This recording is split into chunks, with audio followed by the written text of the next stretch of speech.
আপনার নেত্রী খালেদা জিয়া সম্বন্ধে কিছু বলেন। আসসালামু আলাইকুম প্রিয় ভিউয়ার্স। আসলে আমার নেত্রী সম্বন্ধে আমি যদি সারাদিনে বলি বলা শেষ হবে না, কারণ উনি সমস্ত গুণে গুণান্বিত।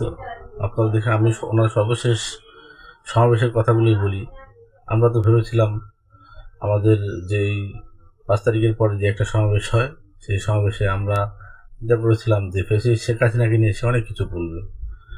সে তাকে যেভাবে নির্যাতন করেছে শেখ হাসিনা, সবচেয়ে নির্যাতিত নেত্রী সে।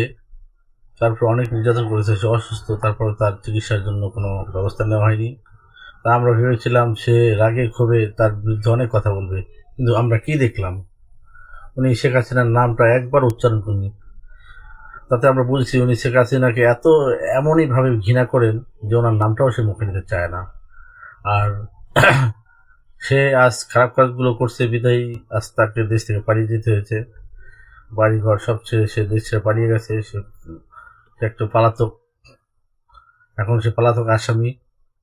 বাংলাদেশের অনেক ছাত্র জনতাকে খুন করে সে পালিয়ে গেছে।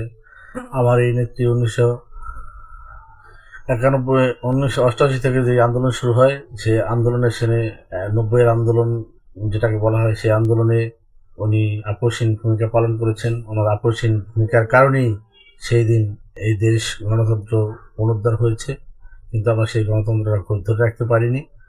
সেই দিন সে আপসীর নেতৃত্বে ভূষিত হয়।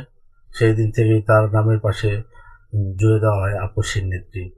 আর সে কখনোই অন্যায়ের সাথে আপোষ করেননি, কম্প্রোমাইজ করেননি। সে ন্যায়ের পক্ষে ছিলেন, বাংলাদেশের মানুষের পক্ষে ছিলেন। সে কখনোই অন্যায়ের সাথে আপোষ করেননি। আমার এই ছোট রাজনৈতিক ক্যারিয়ারে আমি দেখেছি সে কখনোই অন্যায়ের সাথে আপোষ করেননি। শেখ হাসিনা তাকে বলেছে প্রয়োজনে তাকে আবার জেলে দেওয়া হবে, বেশি কথা বলে আবার জেলে ঢুকিয়ে দেব। তারপরে সে তার নীতির কাছে কখনো পরাজিত হননি। সে নীতিতে অটল রয়েছেন। এজন্যই আজ এই আন্দোলনের সফলতা আমরা পেয়েছি।